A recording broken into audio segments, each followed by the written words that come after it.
IPL 2023 में Mumbai Indians की team की क्या है स्ट्रेंथ और क्या है उनकी वीकनेस, आज की इस वीडियो में हम बात करेंगे। और ओवरऑल देखिए तो मुंबई इंडियंस की टीम काफी ज्यादा मजबूत नजर आ रही है। One of the best team निकलकर सामने आने वाली है आपको 2023 में मुंबई इंडियंस की टीम।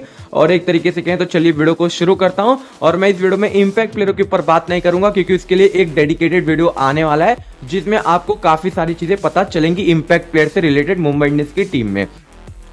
तो बात करते हैं सबसे पहले मुंबई इंडियंस की टीम में उनकी क्या स्ट्रेंथ है उसके बारे में। मुंबई इंडियंस की जो सबसे पहली और सबसे बड़ी स्ट्रेंथ है ना, उनका जो पेस अटैक है ना, वो one of the best pace attack है आईपीएल 2023 में। मतलब मुंबई इंडियंस की बॉलिंग लाइनअप सबसे मजबूत है और उनके जो पेसर्स है, आपको जेजे की जोड़ी तो पक्का है, कंफर्म है कि आपको 2023 के मैचेस में दिखने वाली है। और एक तरीके से कहें तो हर एक एमआई फैन जोफ्रा आर्चर और जसप्रीत बुमराह का आईपीएल 2022 से इंतजार कर रहा था, लेकिन आईपीएल 2023 में ये सपना पूरा होने वाला है। मतलब आप समझ रहे हो, इंटरनेशनल क्रिकेट के दो सबसे बड़े गेंदबाज एक ही टीम में आपको खेलते देखेंगे। मतलब वो किसी भी सिचुएशन में काफी अच्छी गेंदबाजी कर लेते हैं, वो डेथ ओवर स्पेशलिस्ट है, उसके बाद वो पावर प्ले में भी गेंदबाजी कर लेते हैं, मिडिल ओवर्स में भी काफी अच्छी गेंदबाजी कर लेते हैं। तो मतलब देखने में बड़ा मजा आने वाला है और मजा हमको आएगा और जो सामने बैट्समैन होंगे उनके लिए दिक्कत का विषय बनने वाले हैं ये दो गेंदबाज। और मुंबई इंडियंस की टीम में दो और काफी तेज तरार पेसर है। एक है जा रिचर्डसन जो कि काफी इफेक्टिव है बिग बैश लीग में, और यहाँ पर अगर मैं सही सोच रहा हूँ तो जोफ्रा आर्चर के बैकअप में जा रिचर्डसन को लिया गया है जो कि एक काफी तगड़ा बाय है। क्योंकि आप जा रिचर्डसन जैसे गेंदबाज को 1.5 करोड़ पे ले रहे हो तो मतलब इसके लिए तो एक सैल्यूट बनता है एमआई की फ्रेंचाइजी को। और एक तरीके से कहें तो जेसन बेरेंडॉर्फ मेरे को लग रहा है प्लेइंग 11 में आपको खेलते हुए दिख सकते हैं। हालांकि एक टफ कॉल होगा क्योंकि अगर जेसन बेरेंडॉर्फ खेलेंगे तो यहाँ पर ना आपको ट्रिस्टन शॉप दिखेंगे और ना ही आपको डिवॉल्ड ब्रेविस खेलते हुए दिखेंगे। और अगर आपको ट्रिस्टन शॉप और डिवॉल्ड ब्रेविस दोनों में से कोई एक बंदा अगर आपको प्लेइंग 11 में खेलते हुए दिखा तो यहाँ पर समझ जाइए कि Mumbai Indians as a left arm pacer Arshad Khan के साथ जाने वाली है। ये एक लॉजिकल रीजन है जो मैंने आपको बता दिया। अगर डिवॉल्ड ब्रेविस और ट्रिस्टन शॉप होंगे तो यहाँ पर जेसन बेरेंडॉर्फ नहीं होंगे, और अगर जेसन बेरेंडॉर्फ होंगे तो मैंने जो नाम लिया डिवॉल्ड ब्रेविस और यहाँ पर स्टब्स, ये दोनों नहीं खेलने वाले। तो यहाँ पर जो मुंबई इंडियंस के 4 ओवरसीज खिलाड़ी हैं उसमें से 3 फिक्स है, चौथा कौन होगा इसके ऊपर बात चलेगी। तो यहाँ पर मुंबई इंडियंस के जो पेसर्स हैं उनके ऊपर शक तो होगा नहीं किसी को और होना भी नहीं चाहिए क्योंकि मजा आने वाला है। उसी के साथ बात कर लेते हैं मुंबई इंडियंस के दूसरे और सबसे बड़े स्ट्रेंथ की। तो देखो यहाँ पर मुंबई इंडियंस ने अपनी टीम में लॉन्ग टर्म इन्वेस्टमेंट किया है। मतलब यहाँ पर आपको युवा प्लेयरों में तिलक वर्मा दिखेंगे, डिवॉल्ड ब्रेविस दिखेंगे, टिम डेविड दिखेंगे, ट्रिस्टन स्टफ दिखेंगे, और एक तरीके से कहें तो जोफ्रा आर्चर और जसप्रीत बुमराह की भी जो एज है ना वो 30 से कम है। तो यहाँ पर हम उम्मीद लगा सकते हैं कि इनका जो करियर होने वाला है अभी 10 साल का तो होने ही वाला है। तो यहाँ पर मुंबई इंडियंस ने लॉन्ग टर्म इन्वेस्टमेंट किया है और काफी तगड़े तगड़े खिलाड़ी हैं जिनका करियर अभी अभी स्टार्ट हुआ है। और मैंने कैमरॉन ग्रीन का नाम ले लिया, लेकिन कैमरॉन ग्रीन की एज भी 23 साल है। तो यहाँ पर मुंबई इंडियंस एक काफी मजबूत टीम बनाने में कामयाब हो चुकी है जिसमें युवा प्लेयरों की भरमार है। और एक तरीके से कहें तो मेगा ऑक्शन थोड़ा लेट से आया क्योंकि मुंबई इंडियंस की टीम काफी ज्यादा स्टेबल दिख रही है। तो यहाँ पर मेरे ख्याल से देखोगे तो मुंबई इंडियंस अपनी पुरानी टीम बनाने में जुटी हुई है और उसमें वो लगभग कामयाब भी हो चुके हैं। क्योंकि यहाँ पर मेरे ख्याल से देखो केपी को कोई रिप्लेस नहीं कर सकता क्योंकि केपी अकेले दम पे मैचेस जिताते थे, लेकिन तभी भी टिम डेविड केपी को रिप्लेस करने के लिए है। उसके बाद मेरे ख्याल से हार्दिक भाव को रिप्लेस करने के लिए कैमरॉन ग्रीन को लिया गया है, और ऋतिक शौकीन मेरे ख्याल से कुणाल पांड्या की भूमिका में आपको शायद नजर आ सकते हैं, या फिर शम्स मुलानी भी है जो कि काफी अच्छे स्पिनर है। उसके बाद जो मुंबई इंडियंस की तीसरी सबसे बड़ी स्ट्रेंथ है ना वो उनके प्लेयरों का फॉर्म है। अगर तुम ईशान किशन को देखो तो हाल ही में अभी 200 बनाया। सूर्य कुमार यादव का जो ग्राफ है वो 1.5 साल से ऊपर ही जा रहा है, वो नीचे गया ही नहीं है। उसी के साथ टिम डेविड ने टी10 लीग में अपना नाम जो है 6 हिटिंग मशीन रखवा लिया।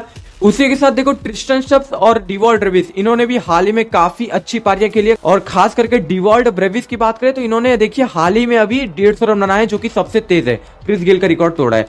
तो यहाँ पर मेरे ख्याल से अगर आप देखोगे तो मुंबई इंडियंस की जो खिलाड़ी हैं वो इन फॉर्म खिलाड़ी हैं। और यहाँ पर कैमरॉन ग्रीन भी हाल ही में भी 5 विकेट लिए हैं, 50 रन मारे हैं साउथ अफ्रीका के खिलाफ टेस्ट मैच में। तो यहाँ पर एक तरीके से देखिए तो इन फॉर्म खिलाड़ियों के साथ साथ मुंबई इंडियंस की टीम कितनी ज्यादा एग्रेसिव, कितनी ज्यादा मजबूत नजर आ रही है, ये आप आईपीएल 2023 में देखने वाले हैं। और एक तरीके से कहें तो मुंबई इंडियंस का जो बॉलिंग डिपार्टमेंट है उसके ऊपर तो मैंने इतनी तारीफ कर दी और उम्मीद करूंगा जो चीजें मैंने कही है वो सही निकले और सही निकलेंगी की पूरी उम्मीद है। अब बात कर लेते हैं मुंबई इंडियंस की वीकनेस। अब देखो इतनी सारी तारीफ मैंने अपनी फेवरेट टीम की कर दी तो वीकनेस तो हो गई, अब वीकनेस बताना ये मेरी जिम्मेदारी है। अब देखो एक तरीके से कहूं तो मुंबई इंडियंस की जो सबसे बड़ी वीकनेस है वो उनका स्पिन डिपार्टमेंट ही है। क्योंकि अगर आप देखोगे तो स्पिन डिपार्टमेंट में कुमार कार्तिकेय तो है, लेकिन उनके साथ जो दूसरा स्पिनर आएगा हम लेके चलते हैं ऋतिक शौकीन या शम्स मुलानी, इन दोनों में से कोई एक स्पिनर होगा। क्योंकि अगर आप मुंबई इंडियंस की प्लेइंग 11 देखोगे तो यहाँ पर 4 पेसर जो है ना वो फिक्स है।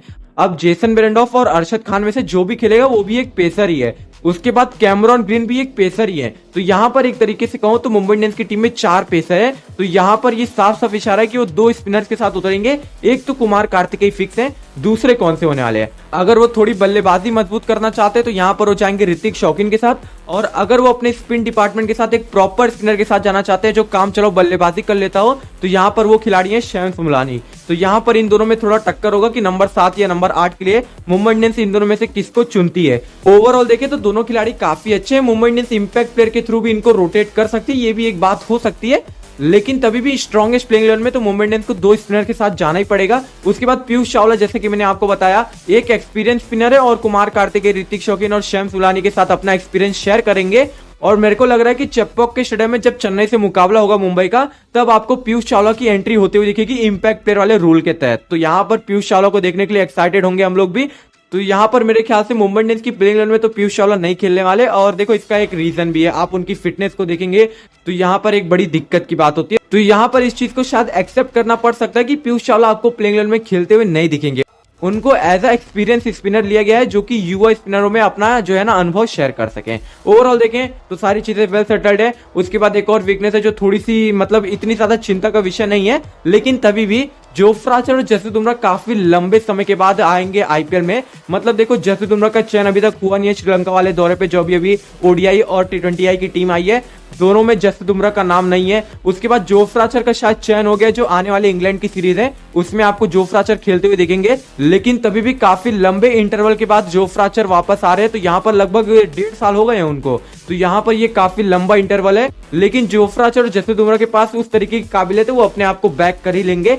अपने बूम बूम के ऊपर तो भाई बिल्कुल भी नहीं। ओवरऑल देखे तो सारी चीजें वेल सेटल्ड है, बस स्पिन डिपार्टमेंट में थोड़ी चीजें लड़खड़ा सकती हैं। अगर ड्राई पिचेस पे ये स्पिनर्स उतरेंगे तो यहाँ पर विकेट लेना उनके लिए काफी ज्यादा मुश्किल हो जाएगा। तो एक तरीके से कहें तो सारी चीजें वेल सेटल्ड है। मुंबई इंडियंस की प्लेइंग 11 भी मैंने आपको बताई है, बस वहां पर नंबर 7 पे आप ऋतिक शौकीन को कंफर्म मत समझिएगा, क्योंकि शैम्स मुलानी भी एक परफेक्ट कंटेंडर हो सकते हैं, क्योंकि उनको ठीक ठाक बल्लेबाजी करनी भी आती है, और 4 ओवरसीज खिलाड़ी मेरे पर्सनल ओपिनियन में तो मैंने आपको बताई दिए। तो इस वीडियो को यही समाप्त करते हैं, और इंपैक्ट प्लेयर वाली जो वीडियो वो जल्द आपको मिल जाएगी, और एक तरीके से कहें तो वो काफी इंपॉर्टेंट वीडियो होने वाली है, क्योंकि एमआई किस तरीके से इंपैक्ट प्लेयरों को लेकर चलने वाली है और कौन से उनकी टीम में इंपैक्ट प्लेयर होंगे, सारी चीजों के ऊपर बात की गई है।